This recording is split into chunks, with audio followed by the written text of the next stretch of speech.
Hello, everyone. Welcome to this new episode of IEEE at Home Blockchain series. This is an event that takes place in collaboration with Innov and ISRC. Today, we will be having two distinguished speakers. We'll have Mark Carvalho, which is a blockchain lead, and I have a typo there. It always happens. At Self-Focus. He was graduated on Informatic Systems and Knowledge Management in ISCTE UL. He started working at Self-Focus in 2015, and his goal was to set up a multi-thread team capable of meeting development and business needs of telco and financial service clients. João Carlos Simões will be joining him. He's the blockchain offer lead at Self-Focus. He's an experienced senior IT manager. He's a blockchain offer lead at Self-Focus since 2022, and his goal is to help clients bridge the gap between business challenges and disruptive solutions based on the blockchain technology. So today we'll have an episode on exploring the future of blockchain solutions for sustainability on carbon credits. Just a second, because I lost my notes. Just to sum up, the trajectory of our planet's future remains influenced by both historical events and immutable factors beyond our control. Technology has also a powerful and transformative potential for the green industry. For example, the data in our hands today can make a huge impact on the future through valuable insights into measuring carbon footprints, suggesting predictive actions, or even helping us adopt sustainability initiatives. We will carry on our session with our distinguished speakers. I would say that it's up to them whether if you can have questions in the middle or not of their presentation, but they will tell you how you should behave. But either way, if you have any questions, feel free to put them on the chat below. And if I see if they haven't seen them, I will once in a while go through the chat and I'll make the questions to the speakers.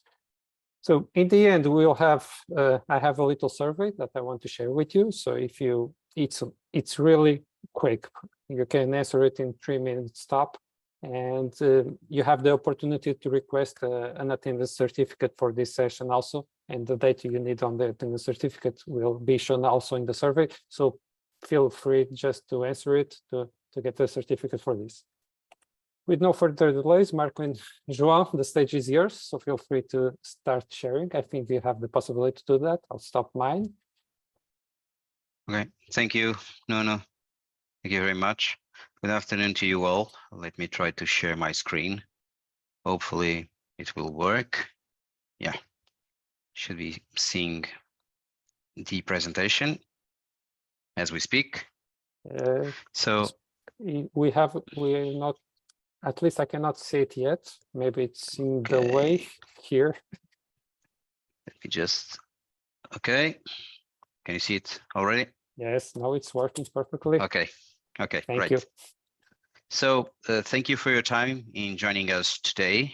So as Nuno was mentioning, I'm going to be sharing the stage with Marco, and we are going to be talking about carbon credits and basically how can these initiatives help support sustainability for our planet on top of the technology we are going to be focusing on today, which is basically blockchain.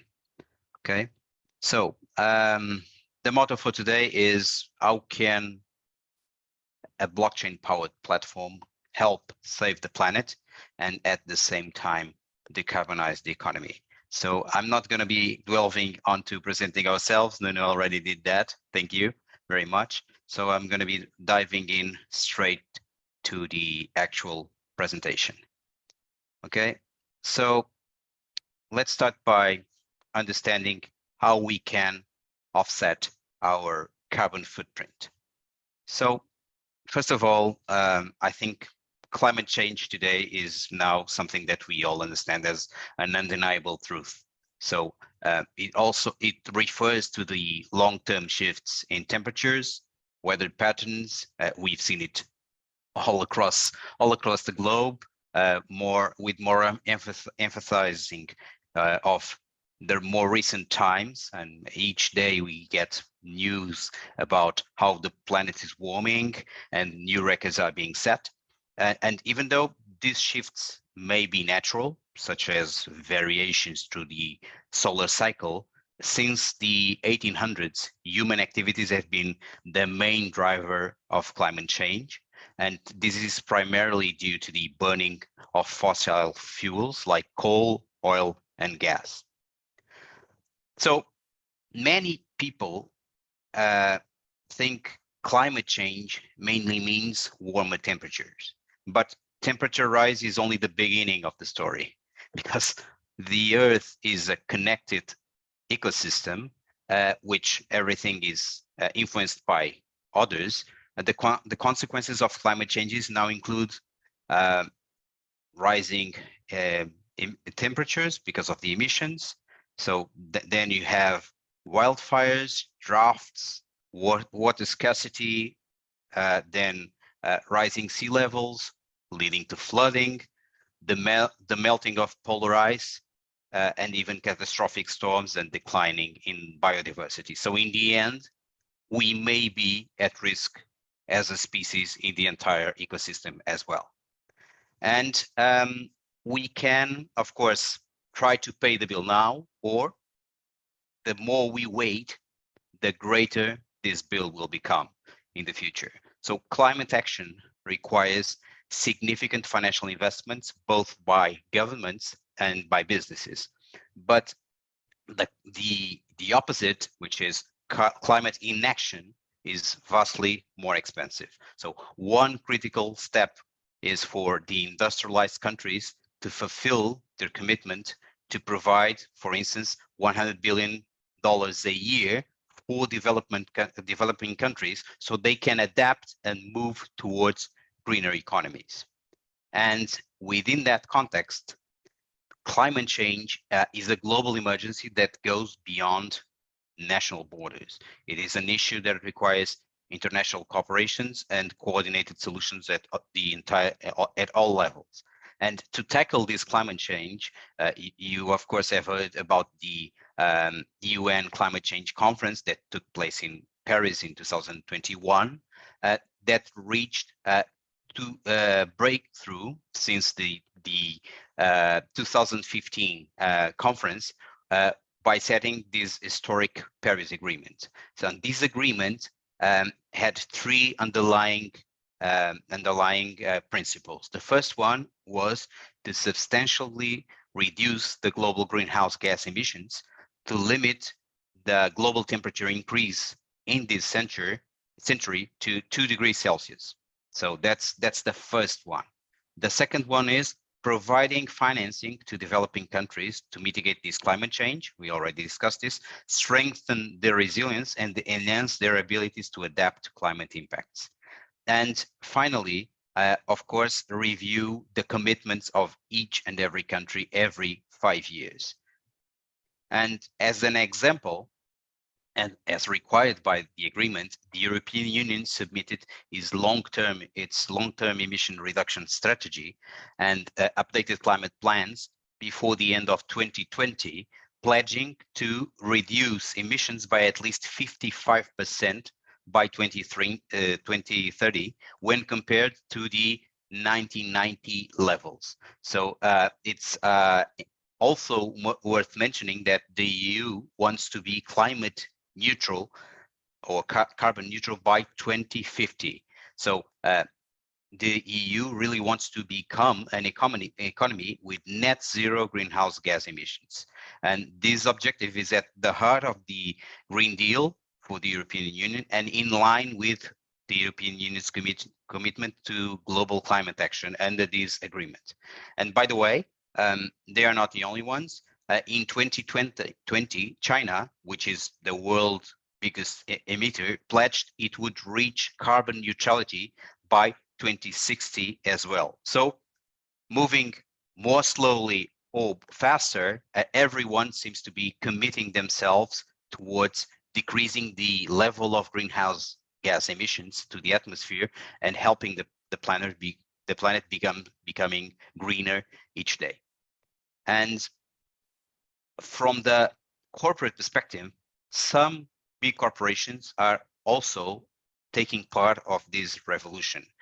Just as two examples, Volkswagen wants to decarbonize their production and supply chain, in the sense that from 2030, all Volkswagen plants worldwide, except in China, will operate entirely on green electricity. So this is clearly a step in the right direction. Another great example is that Microsoft wants to become carbon negative by 2030. And furthermore, by 2050, they want to have removed all the carbon emissions that took place from their foundation back in 1975 up to today, which is a great goal, and they are truly committed towards achieving it. So these are a couple of examples of things that are taking place, both from the public governmental sectors, but also from business alike. But despite these efforts, we are not sure these may not be simply enough. And this is a study by this New Climate Institute that says that, yeah, from all the pledges and the commitment to achieve net zero, we can, then they did this study with 25 corporations, just as a sample, which represent approximately 5% of the global greenhouse gas emissions.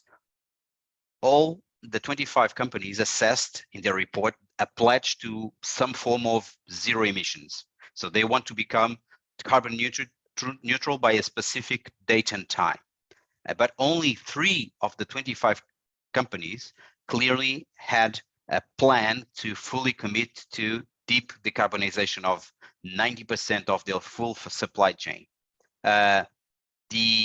At least 5% of the five of the companies only commit to reducing their emissions by less than 15%.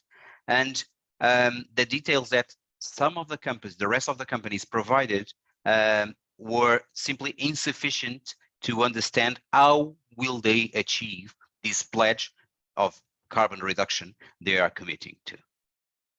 So at the same time, carbon taxes are increasingly being levied on business at a global level to enforce this business gets to net zero. So this is taking place in the EU, in the UK, in the US, mostly across Asia as well. So they are starting to face truly a wall. So if they either decarbonize the businesses or they will be put out of business.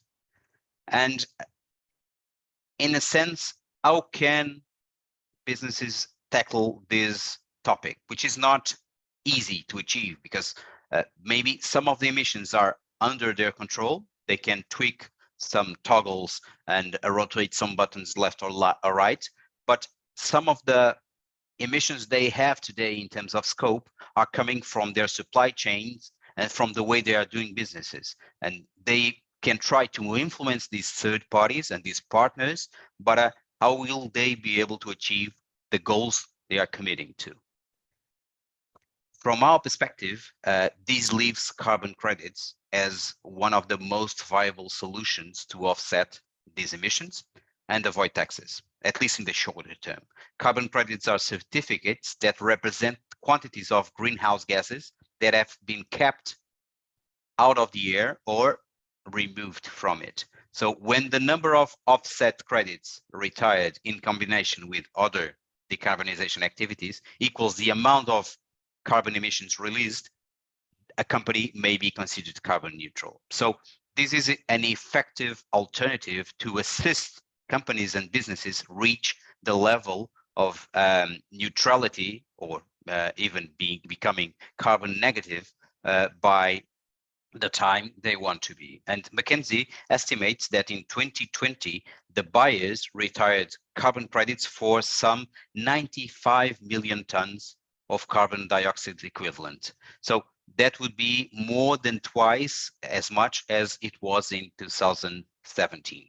So carbon credits seem like a great tool to try to offset the emissions that businesses have today, while they are dealing with all the challenges of reinventing the business and tackling with their own supply chains.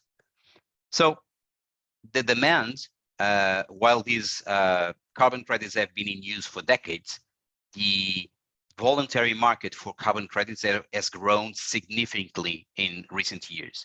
And as efforts to decarbonize the global economy increase, the demand for voluntary carbon credits also continues to rise. And according to a McKinsey study, again, McKinsey, the estimated shortage of the verifiable carbon credit units by 2030 will be more than 400% of the current supply. So right now, we are going, if everything continues as it is, we are going to be ending with a huge demand in terms of carbon credits with a very, very short supply.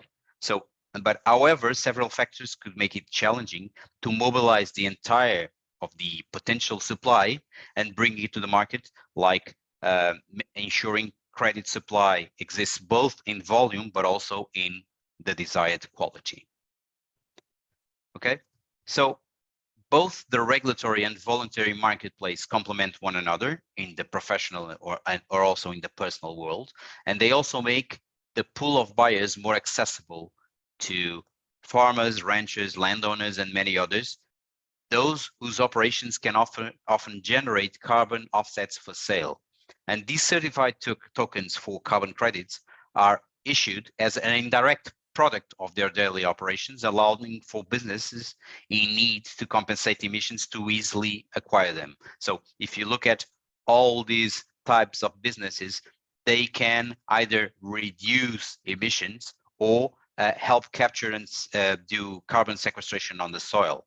So maybe there's something here that really can help creating this true shared value economy, and that will offer unique opportunities for automation, and giving back the power to all the involved parties by decentralizing this need for the settlement of everything by a third party and making sure that the peers are connected in a transparent and efficient and secure ways. So corporations and individuals can start generating value from these underused assets they have and blur these lines that exist today between the use cases.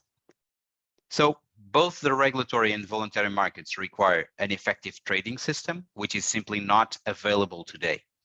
Yes, in the European Union, the regulatory market has been set for specific businesses and specific activities. They are working within those parameters, but for the rest of the market, there's nothing out there that clearly allows users and businesses to start dealing with these challenges and these requirements today.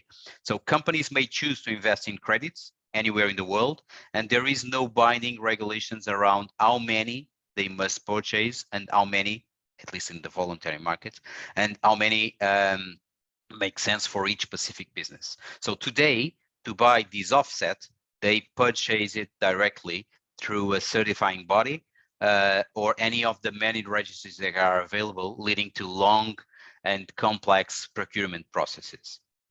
So from our perspective, there is the need to create this enabler for the future carbon neutral economy that effectively connects sellers, those who have businesses that are potentially generating carbon credits, to the actual buyers, and connecting all of these transparently, securely, and helping these transactions happen and taking place. And this is my final slide before handing it over to Marco. And businesses, from our perspective, now are very much in need for a one-stop shop.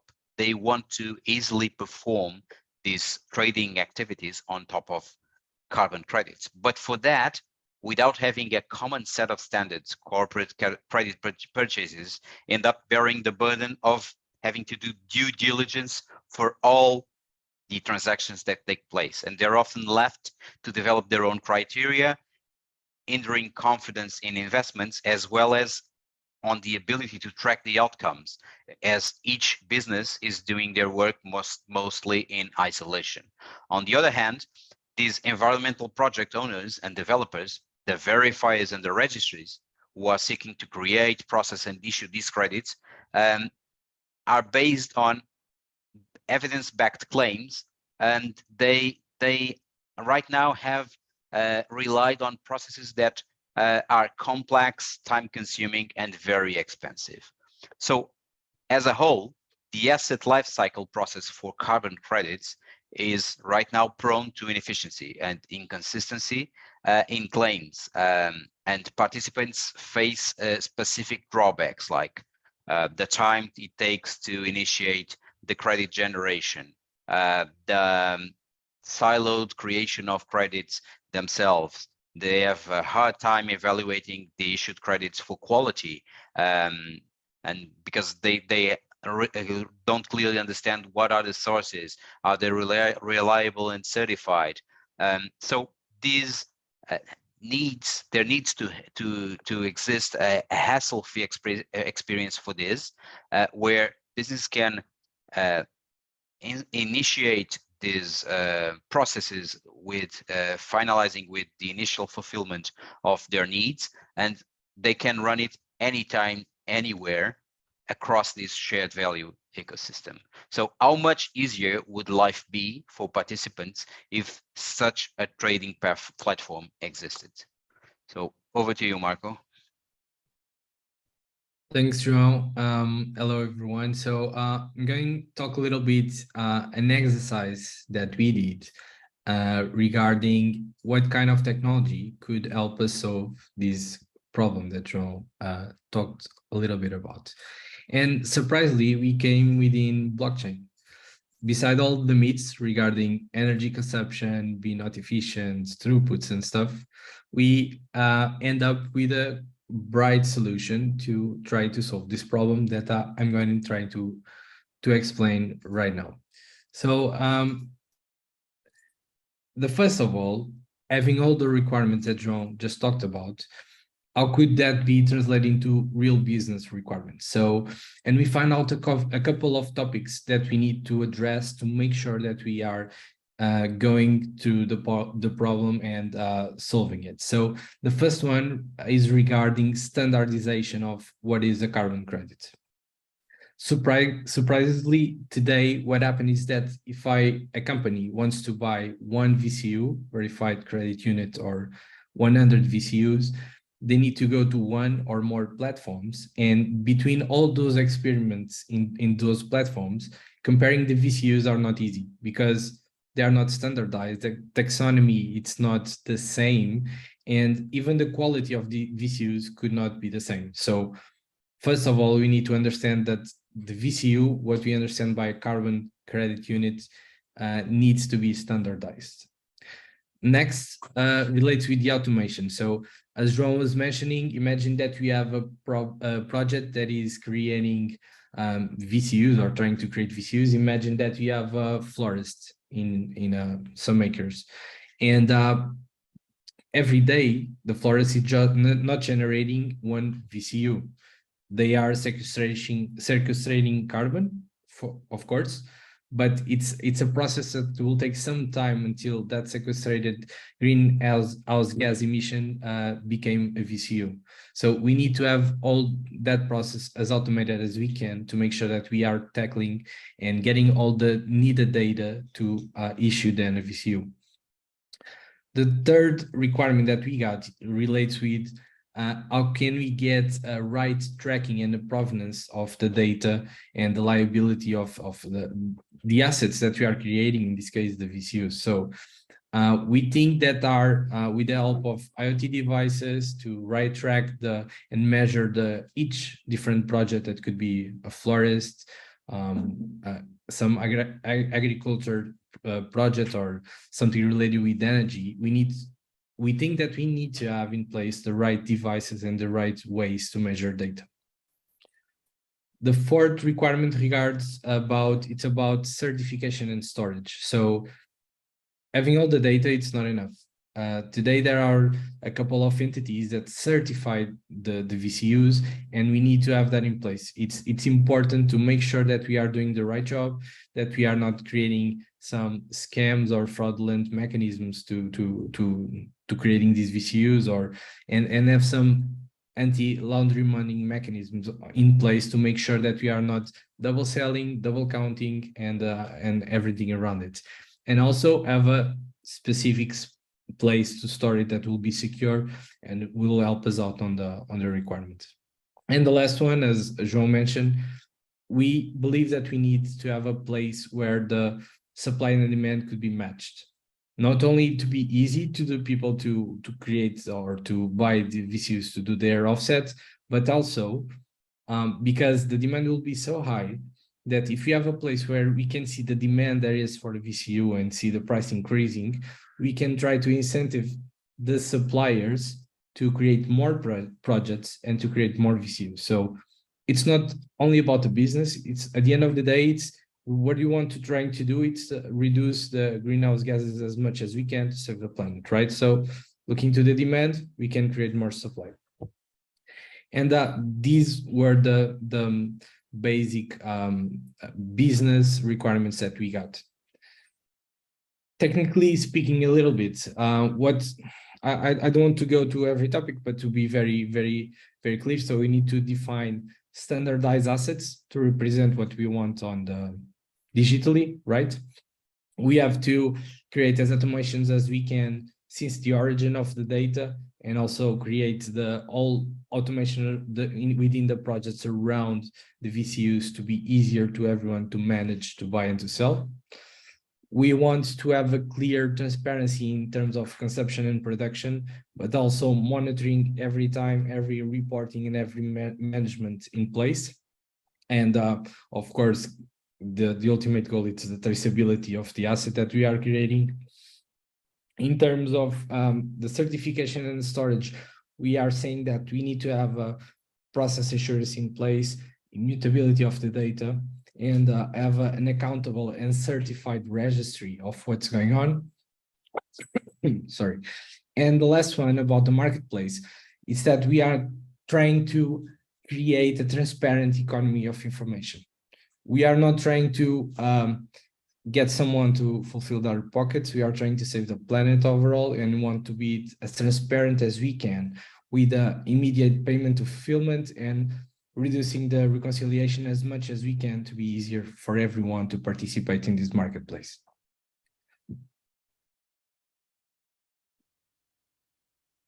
Blockchain speaking, I guess it's the second time that someone says blockchain in this call, but blockchain speaking, I think there are some features on the blockchain that clear could help on these topics.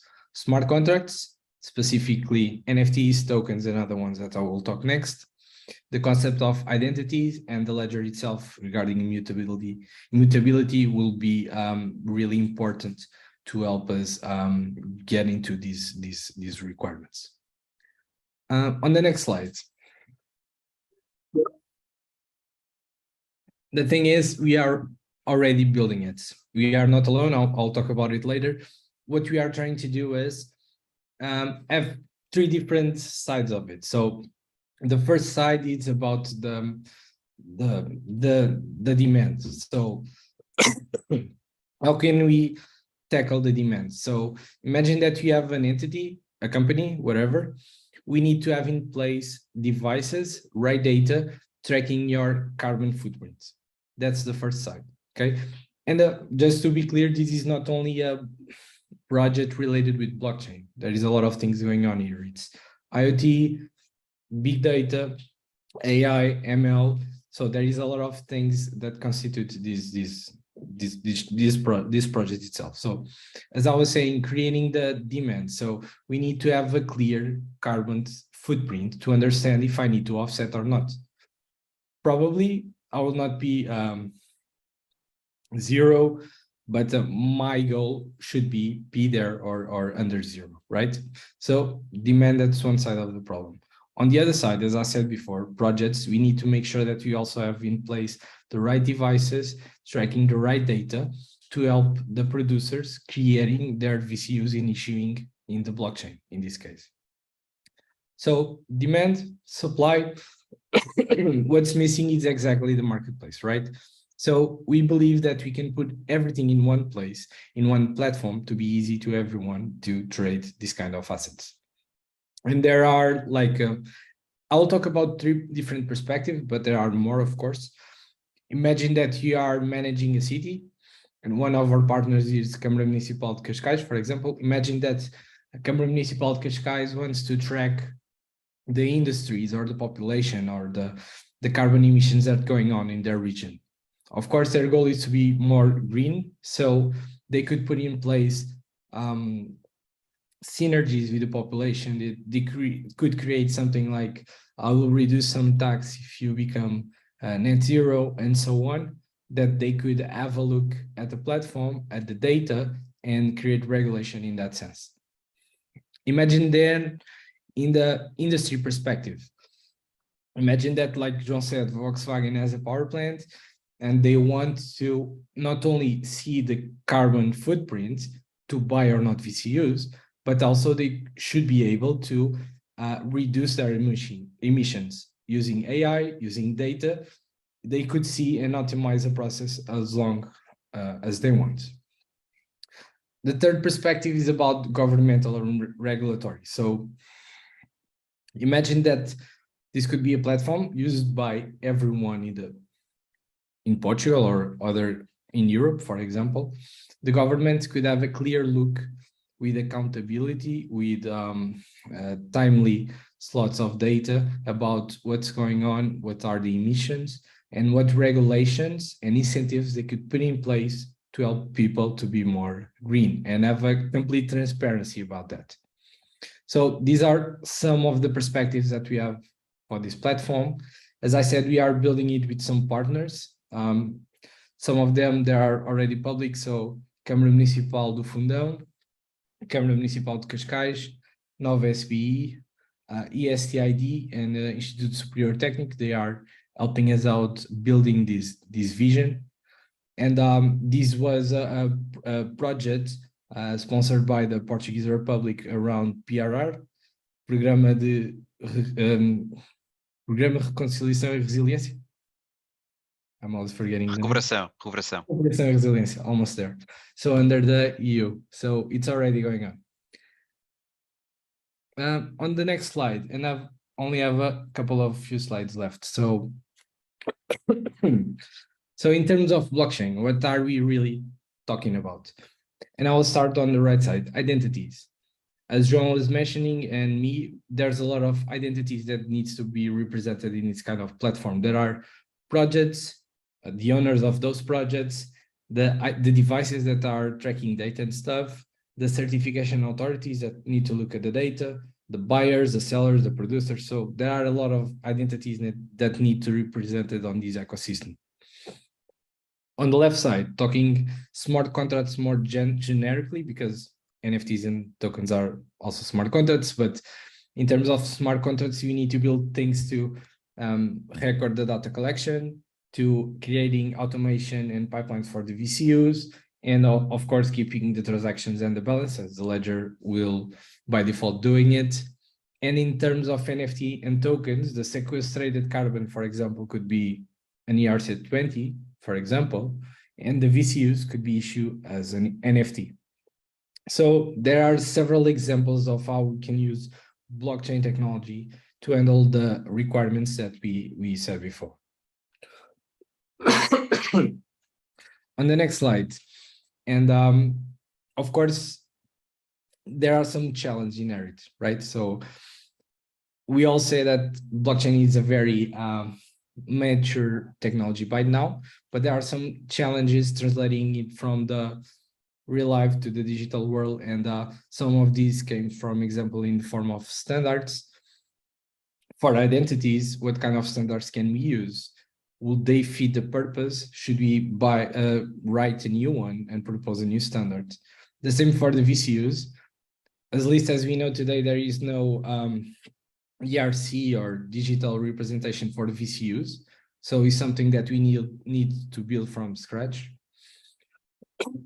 Also for hierarchy compositions, as I said, the projects, the owners, the producers, and everything. There's some hierarchies that need to be represented, not only the identity side, but on the other sides. And there are some standards, but would they fit? Would they be enough? Will they give us enough flexibility for what we are trying to achieve? That's some of the challenges that we have today. On the right side, transactionability. So imagine that João is the owner of a project that is a florist, and he wants to retire and wants to sell the business to someone else. How that transactionability will occur within the blockchain? Should we have this kind of things tackled from the beginning? How will we represent that in the ledger? There's also another technology that for me it's more challenging, let's say that way. There is, where are we going to put all these assets? First of all, maybe EVM, it's a nice technology or protocol to put it, right? It's common used, everyone knows how to build on it, so it's the most immediate answer. But then, should it be on a layer 1, on a layer 2? How many transactions will be there? How about the fees? Should we aim to something more specific for energy, like Energy Web Foundation network or VeChain? So there's a lot of possibilities and ways of building it. We need to define the most, the better one to answer those requirements. And the last challenge regards about acquisition and payment. So as we are talking about blockchain and assets that are tokenized, the clear answer would be, okay, I'll pay and I'll buy VCUs with tokens, right?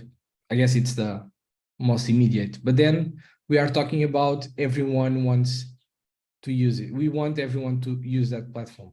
And our traditional business okay in having a wallet and crypto tokens in their wallet, and they are okay in buying with tokens.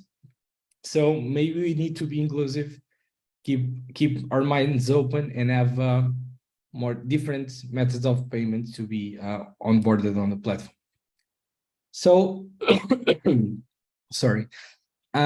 With this challenge, I will have a final question for you. That was actually the first question that we made ourselves. That is, if these disruptive technologies are really the key or the answer to a greener, trustable, and brighter future, will it lead us to save the planet or not? So this was one of the first questions that we had, and I would like to also ask you that as a mode for the Q&A.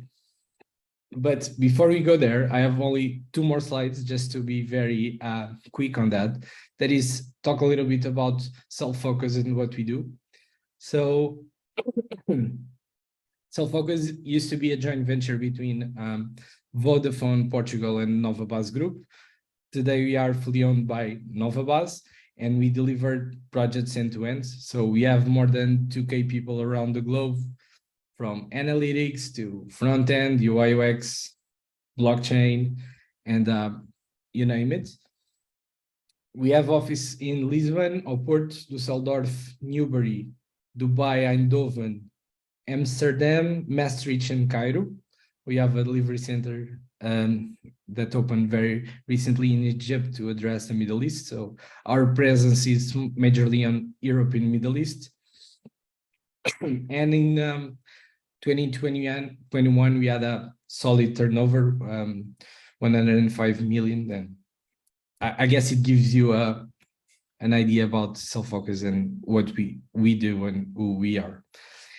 Specifically about our blockchain capabilities. So we are an experienced team within the scope. We are technology agnostic, to be fair. So we don't work only with Ethereum or EVM technologies. We work with Hyperledger Fabric, with R3 and other blockchain technologies. We work on use cases like CBDCs, the digital identities, loyalty, real estate, and nodes, wallets, custodian, and stuff. So we are not very specific of a team that only do smart contracts and that's it. We do a lot of stuff.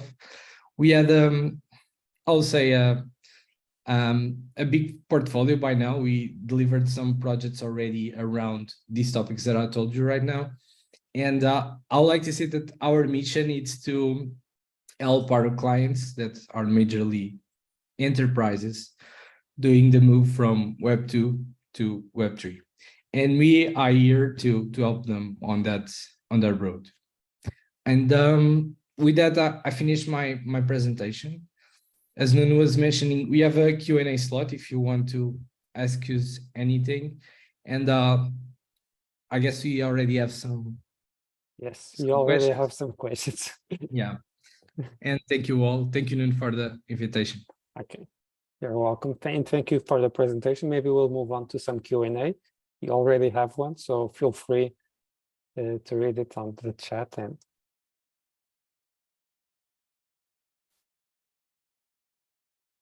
so I have a first question from Pedro Costa. He asks, are you working close to big climate focused entities to standardize the carbon credit attributes, or will these standards be used only internally in the marketplace? It's a good question. We are actually working with some players in the industry that I cannot disclose right now. And I guess our aim is to be as standard in the industry as possible. We don't want to close it. We believe this is a global problem, and I don't believe in closed solutions to solve that problem. But I don't know if Joe have a different view on that.